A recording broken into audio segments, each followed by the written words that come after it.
কক্সবাজার জেলায় একাধিক অপহরণকারী চক্র সামাজিক যোগাযোগ মাধ্যম সহ বিভিন্ন প্রযুক্তির মাধ্যমে সমুদ্রপথে বিদেশ গমন কিংবা মুরগির ফার্ম সহ বিভিন্ন খামারে চাকরি দেওয়ার প্রলোভনে চাকরি প্রত্যাশীদেরকে ডেকে এনে আটক করে শারীরিকভাবে মারধর করেন এবং ভিকটিমের আত্মীয় স্বজনের নিকট খুনের ভয়ভীতি দেখিয়ে মুক্তিপণ আদায় করে থাকে।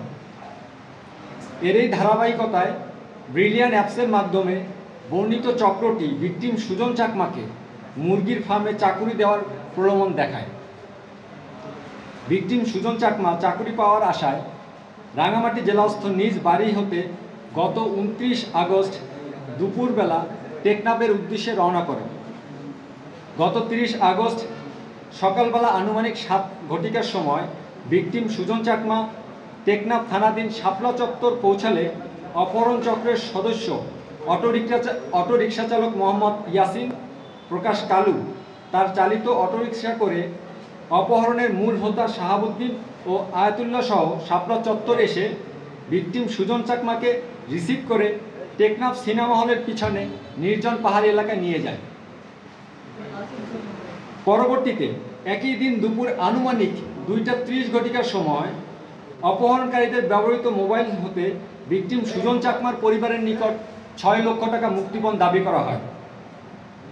সময় মতো মুক্তিপণ না দিলে ভিকটিম সুজন চাকমাকে অবৈধভাবে মালয়েশিয়া পাঠিয়ে দিবে অথবা খুন করে লাশ নাফ নদীতে ফেলে দিবে বলে হুমকি প্রদান করে।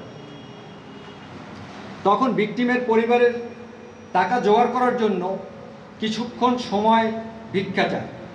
যথাসময়ে ভিকটিমের পরিবার মুক্তিপণের টাকা দিতে না পারায় অপহরণকারীরা ভিকটিমের উপর মারাত্মক শারীরিক নির্যাতন বাড়িয়ে দেয়।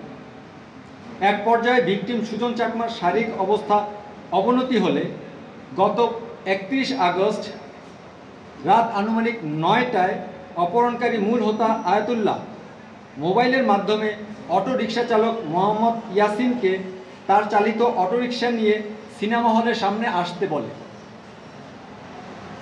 অপহরণকারীরা অটোরিকশা চালক মোহাম্মদ ইয়াসিনকে তার গাড়ির ভাড়া বাবদ 100 টাকা দিয়ে ভিকটিম সুজন চাকমাকে শাপলা চত্বরে নামিয়ে দিয়ে আসতে বলে। তাদের কথা মতো মোহাম্মদ ইয়াসিন ভিকটিম সুজন চাকমাকে মুমূর্ষ অবস্থায় টেকনাফ পৌরসভার শাপলা চত্বরের ধাক্কা মেরে ফেলে দিয়ে চলে যায়।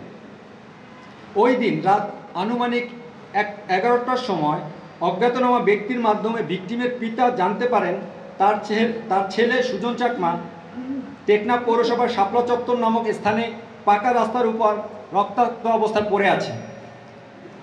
পরবর্তীতে 1 সেপ্টেম্বর রাত আনুমানিক 3:50 ঘটিকার সময় ভিকটিম সুজন চাকমা টেকনাফ উপজেলা স্বাস্থ্য কমপ্লেক্সে চিকিৎসাধীন অবস্থায় মারা যায় মর্মে ভিকটিমের পিতা অবহিত হন। বসুন্ধরা টিস্যু অশুদ্ধতার বিরুদ্ধে এক বিন্দুও ছাড় নয়।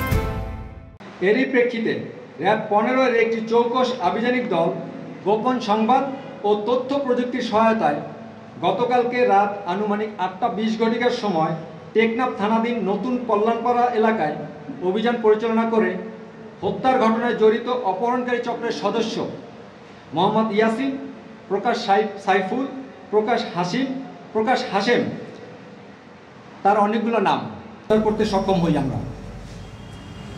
গ্রেপ্তারকৃত আসামিদের জিজ্ঞাসাবাদ ও তাহার দেয়া তথ্য মতে ঘটনায় জড়িত অটোরিকশা চালক মোহাম্মদ ইয়াসিন প্রকাশ কালু, পিতা সৈয়দ করিম, মাতা মৃত হামিদা বেগম, থানা টেকনাফ, জেলা কক্সবাজারকে আটক করি এবং ওই ঘটনায় ব্যবহৃত অটোরিকশাটিও উদ্ধার করতে সক্ষম।